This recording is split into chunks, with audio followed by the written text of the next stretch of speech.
Ladies and gentlemen, the secret word tonight is name. N-A-M-E. Really? You bet your life.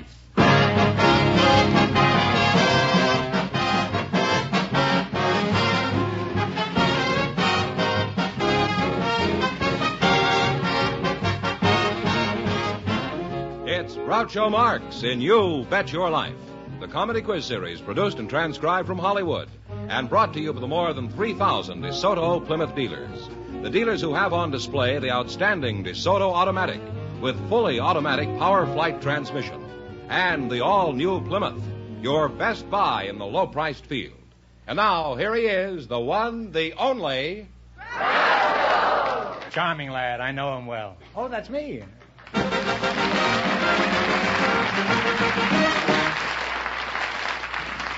Well, here I am again with $1,500 for one of our couples.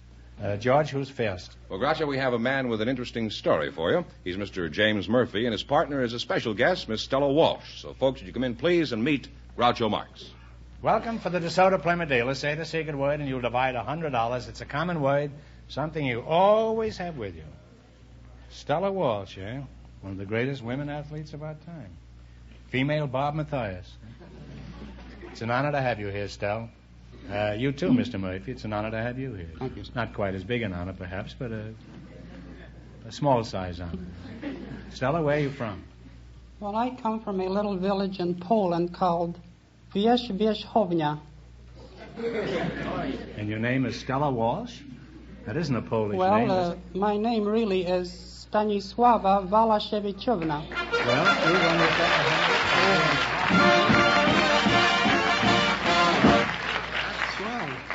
We never lose it that fast around here. It's $50 for you, and $50 for your partner, Stella.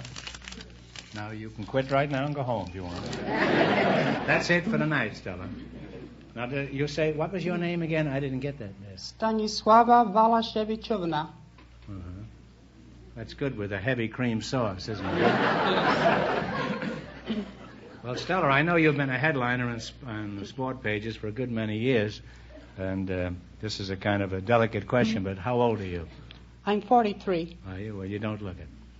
And your actions don't indicate any such age. What are some of the titles you hold? Well, I hold 40 United States championships, 22 Polish national titles. Of course, I had the Olympic title and a number of world titles. Was this what, decathlon? Well, pentathlon. Mm-hmm. And then, of course, I had also won the greatest woman athlete of the half-century award in a poll. Who did the voting? It was a newspaper poll. Let's see. Well, one poll would naturally vote for another poll.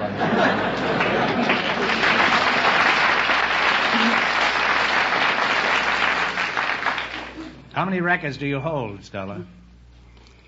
Altogether, over 100 records in various countries. That's amazing. Mr. Murphy, how old are you? I'll be 51 in August. In August, huh? Mm-hmm. This year? That's right. What is your hometown? Boston, Massachusetts. Oh. Somebody out there from Jacksonville, Florida. And how long did you live in Boston? Or did they say Boston? Boston. It's foggy from Bar Harbor to Boston. Oh. It's foggy from Bar Harbor to Boston? That's what I used to say, but no more. Oh. It isn't foggy anymore? It's just foggy. Oh. How long did you live in Boston? I lived in Boston 20 years, then I went in the Navy for the next 22 years. Oh, you were an ex-sailor, huh? That's right. Have you got anything to show for it, like a boat and a bottle? Well, no, not a boat and a bottle, but I've got 13 tattoos and a good pension.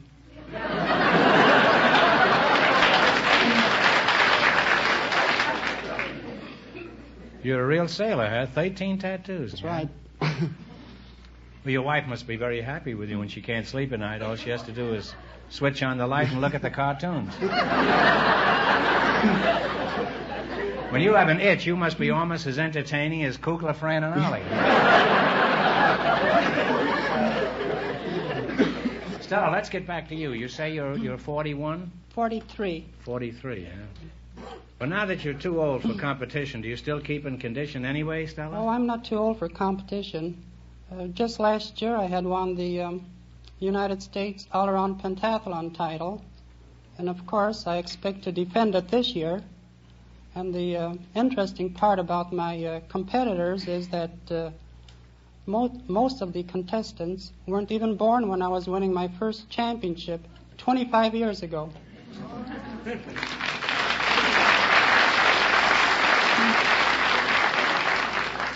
It's been a very interesting and gratifying experience talking to you, Stella, and to you too, Mr.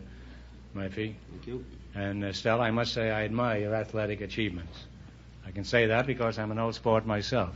There used to be an old joke about the fellas as the girls. Fella says the girl, he says, "Do you like indoor sports?" And she says, "Yes, if they go home early." If you go home early, it's no sport. No. Well, I just threw that in. I give that joke. Well, I thought I'd throw mine in, too.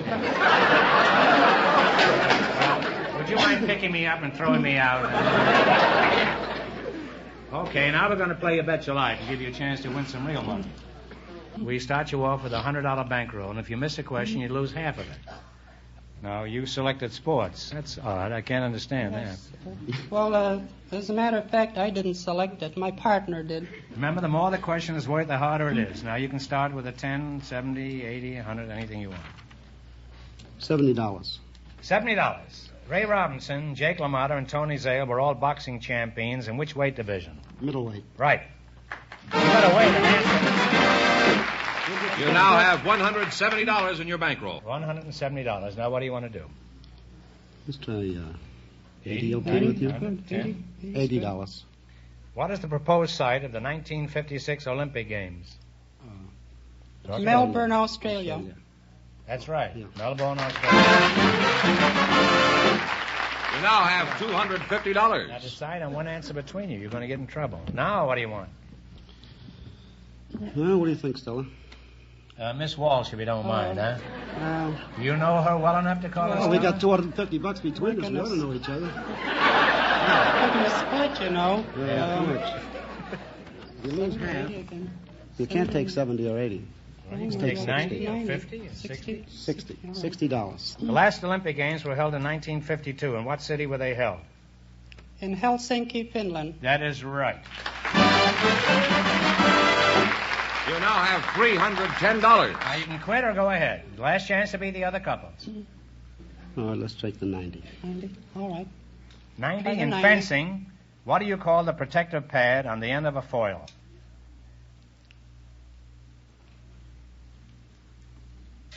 Tip, I think, isn't it? You mean The protective pad on the end of a foil. Times. Well, it's a button. Well, we don't have all our buttons, that's for sure. You just lost some of your buttons. Well, how much have they got? Well, they wound up with half the bankroll. They have $155. Well, thanks and good luck from the DeSoto Plymouth dealers. Sorry you blew the last one.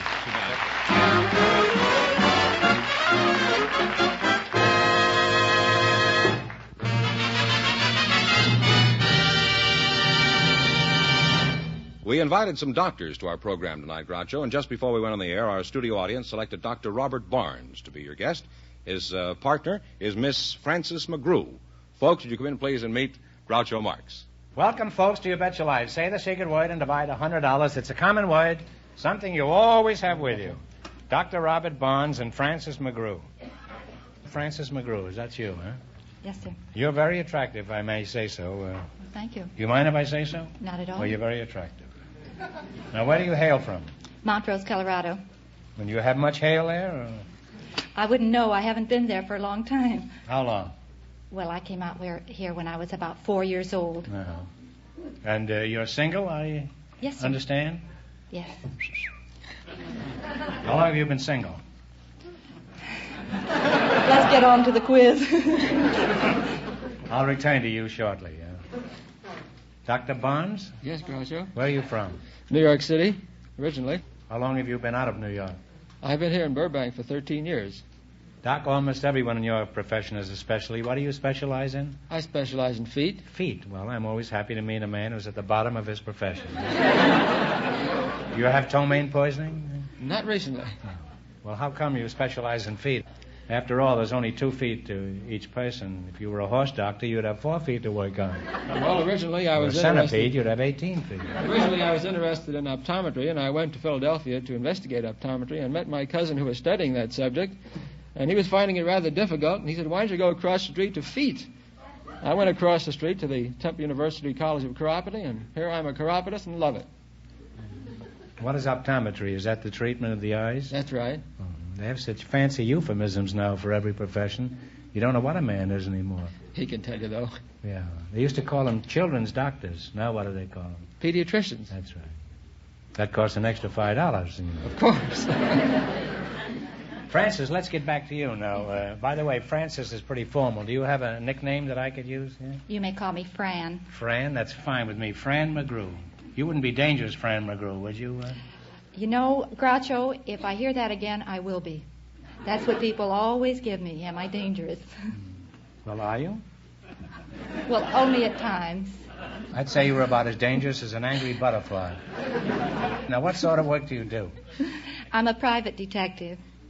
As I said, you're about as dangerous as a loaded revolver. And whatever it is, I didn't do it. A private detective? How does it happen a pretty girl like you became a private eye? Are you crazy about trench coats? I was on the police department, and I sort of branched out from there. Oh, you went in business for yourself, huh? A lady cop. Well, you ought to be glad you're teamed with a chiropodist tonight. He could be a big help to a flatfoot. Well, who do you work for as a private eye, Fran? I work for Richard S. White and Associates Industrial Security Bureau. What is that? I do all types of investigating. Right now I'm spotting shoplifters. Uh-huh. Well, how does a person go about shoplifting? Well, I think our audience would be interested in hearing a few tips from an expert. Not that they need it, but let's suppose I was in your store and you happen to notice I had a watermelon under my vest. Well, I would keep you under observation all the time you're in the store, and then I'd wait till you got outside. I'd follow you out, and I'm very... split the watermelon with me? I'm very polite. Uh-huh. I'd walk up to you, I'd identify myself. And then kick me in the watermelon, huh? I'd like to continue talking to you two, but now it's time to play You Bet Your Life. I've certainly learned nothing about chiropody. Is that the... Yes, I'll be glad to talk to you after the show. Well, I wish you would, huh? I got one shoe unlaced already, you know. Remember, now we're going to start you off with $100. If you miss a question, you lose half your bankroll, and you don't have to take all 4 questions. You can quit any time you feel that you're ahead of the other couples. In the race for the $1,500, the first couple won $155, and the secret word is name. You selected movie quiz, and remember, the more the question is worth, the harder it is. Now, one answer between you on everything. Now, what do you want to start with? 90. We'll start with 90. 90? Okay, what movie star was formerly the vocalist with Les Brown's band? Talk it over, and one answer. Don't kiss him, just talk it over, huh? What is Doris it? Day? Doris Day. You now have $190. Go down line 80. 80. Who won an Academy Award for his portrayal of George M. Cohan in Yankee Doodle Dandy? Jimmy Cagney. That's right. You now have $270. Now, you want to quit or go ahead? How about 70? 70? Fred Zinnemann received an Academy Award for the year 1953. What was this award for? For From Here to Eternity. That's right, From Here to Eternity. You now have $340 in your bankroll. Here's your last chance to be the other couple. That's 70, not 60. 60. Who played the title role in Citizen Kane? Orson Welles. Orson Welles is right. And you wind up with $400. Thanks and good luck to the DeSoto Plymouth dealers. Thank you, Richard.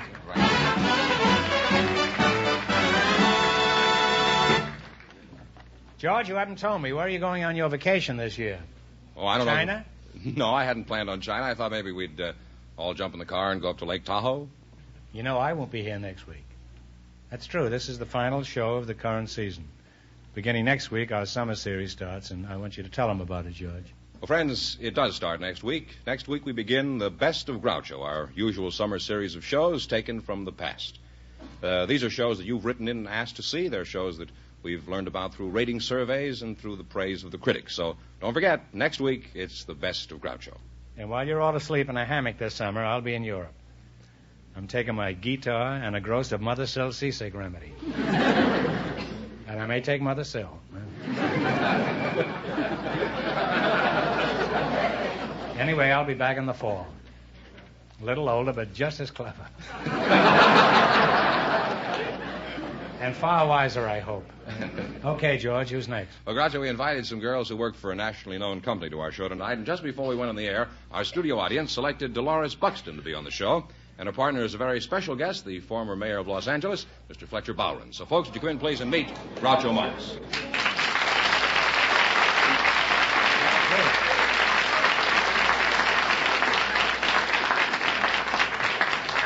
Mr. Bowron, I've long been an admirer of yours, and I must say it's an honor to have you here.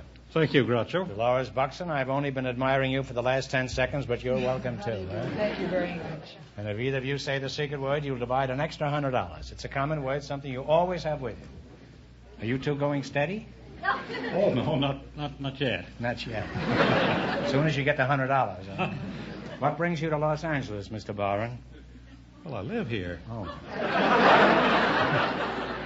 Well, that's an odd one. This is staggering. Imagine an ex-mayor who isn't living in Mexico.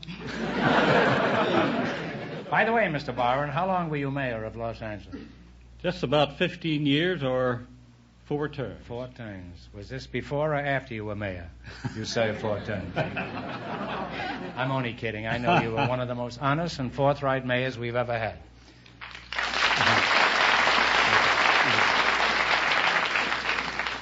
I'll get back to you in a moment, Mr. Bowron. You know this is a little difficult with this charmer over here. You haven't heard the last of me. Now, Dolores, where are you from? I'm originally from Newark, New Jersey. Are you married? No, I'm not, Groucho. Well, goodbye, Mr. Bowron. Thanks and good luck from the DeSoto Plymouth dealer. Dolores, I know you're very young, so I don't imagine you would object to telling me how old you are. No, I'm 24, Groucho. 24. Mm-hmm. Well, that's a nice age. Mm-hmm. And how old are you, Mr. Bowron? I'm not being personal, which I usually am. It's just that I like to know the contrast, that's all. Well, you're not personal at all. It's a matter of public record. I must admit that I'm 66. Well, you don't look it. Dolores, what sort of work do you do? Well, I'm the manager of a Slenderella salon. A slender fella salon? No, Slenderella. Cinderella? Slenderella, uh-huh. What kind of an outfit is that? And remember, we have Mr. Bowron here. He's had a lot of legal experience. Well, it's a nationally known slenderizing chain of salons throughout the country, and we have salons in every principal city in the world. Is that so? Well, how successful have you been in slenderizing these suckers? I mean customers, clients. Patrons. Patrons. I think that I read a Every bulletin. racket has their own name. I think that I read Varies all the way from suckers to patrons. I read a bulletin the other day that said our patrons had lost 36 million inches and 4.5 million pounds in 5 years. I see. How many patrons have you lost in that time? By the way, suppose I came into your place. Could you do anything for me? Our salons are for women. Uh-huh. No, I'm asking you personally, I mean. I don't know what you mean, Groucho. I don't know what I mean either, but sometimes it's nice to run up a blind alley. You never know what to believe in. Mr. Bowron, what are you doing these days? Well, Groucho, presently I'm unemployed. Unemployed, huh? I'm sorry to hear that. Have you looked in the classified ads for a job? No, I'm looking. Under Mayo Wanted? Tell them Groucho sent you? What were some of your achievements as mayor of Los Angeles, aside from being able to digest fried chicken? Well, Groucho, I'm afraid that'd sound a little like boasting if I'd attempt to make claims for what I did during the 15 years that I served. This is really a case for Ripley. We not only have an honest, but a modest politician. No wonder he lost the election. Well, it happens I know some of the things that occurred when you were mayor. And you made Los Angeles one of the cleanest cities in the country. You gave us many miles of new highways and new buildings and new industry. Did anything else of importance happen that I forgot? Yes, many things. One thing that comes to my mind is the almost fantastic increase in population just during the time that I was mayor. Now, Fletcher, you're not going to take credit for that, are you? No, indeed, but certainly many problems resulted because there were about 600,000 additional people moved into Los Angeles. Now, Mr. Barron, do you think the average person has a good grasp of politics? No, I don't, Groucho. The average person does not appreciate the importance of local government in our American governmental scheme. Too many people act on prejudices and not enough upon facts. Democracy should begin at home, and people should contribute, make their contribution right in their community. That's true. I think we should pay more attention to our local governments. Do you have any political aspirations for the future, Mr. Barron? Not so far as running for office is concerned, if that's what you mean. You've had it. Yes, I've served about 30 years, and 27 years of that time as elected public official, as judge of the Superior Court mayor, and now I'd like to serve my community and state and nation as a private citizen. Well, I get all you need is a park bench and some popcorn for the pigeons, you know. The politicians may ignore you, but you'll have a lot of friends among the pigeons. Not only that, but I want to assure you, Mr. Barron, you have an awful lot of friends among the people of Los Angeles, and you can count me as 2 or 3 of them, eh? Thank you, Groucho.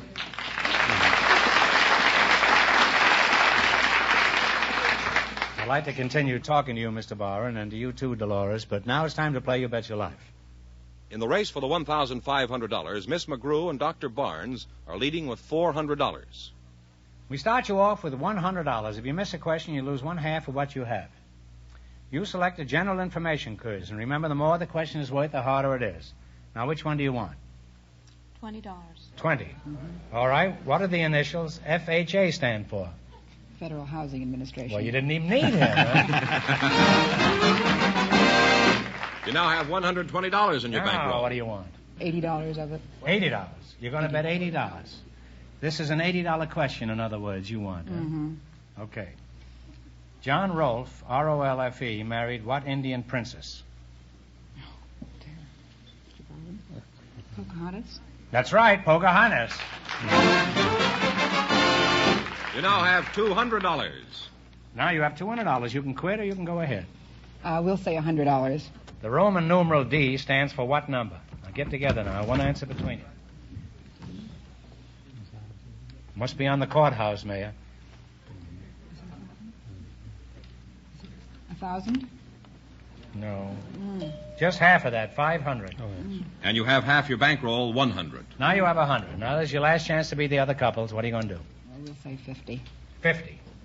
What do you call the small percussion instruments held in the hand that are used to accompany Spanish dances? Oh, castanets? Castanets is right. And you wind up with $150. Thanks and good luck from the DeSoto Plymouth dealers. Sorry you didn't win, boys.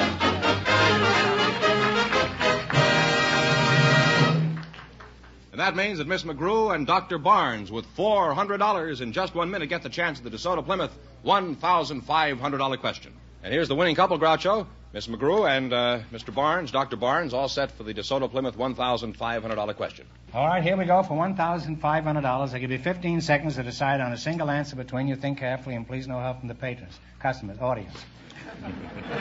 Ready? According to mythology, Pygmalion created and fell in love with a statue of a beautiful woman. When she came to life, he married her. For $1,500, what was the name of this statuesque beauty? Talk it over.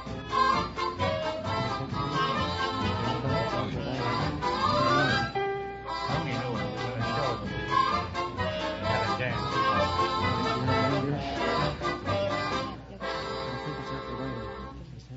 What is the answer you two have decided on? We think it's Aphrodite. I wish it was, but it isn't. It's Galatea. Well, you lost the big money, but how much did they win in the quiz, George? Well, they won $400 in the quiz. Well, that's pretty good. Congratulations, and thanks to both of you and to all of our contestants on the show tonight. Thank you, Groucho. Thank you. from the DeSoto Plymouth Dealers of America.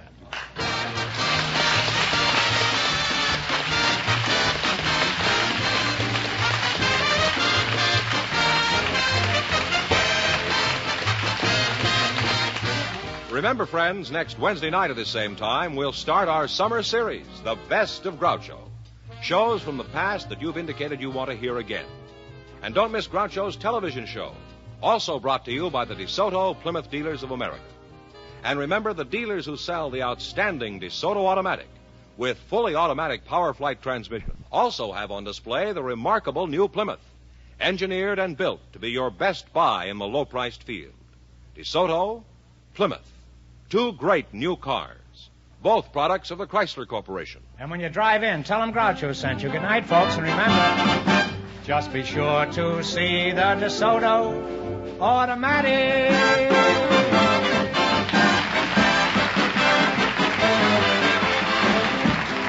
Folks, here's a little rhyme from the National Safety Council. Stop on red, go on green, don't sneak through on the in-between. You Bet Your Life, transcribed from Hollywood, is produced by John Goodell. Directed by Robert Dwan and Bernie Smith. Music by Jack Meekin. This is George Fenneman signing off for the more than 3,000 DeSoto Plymouth dealers from coast to coast. You Bet Your Life is heard by our armed forces throughout the world.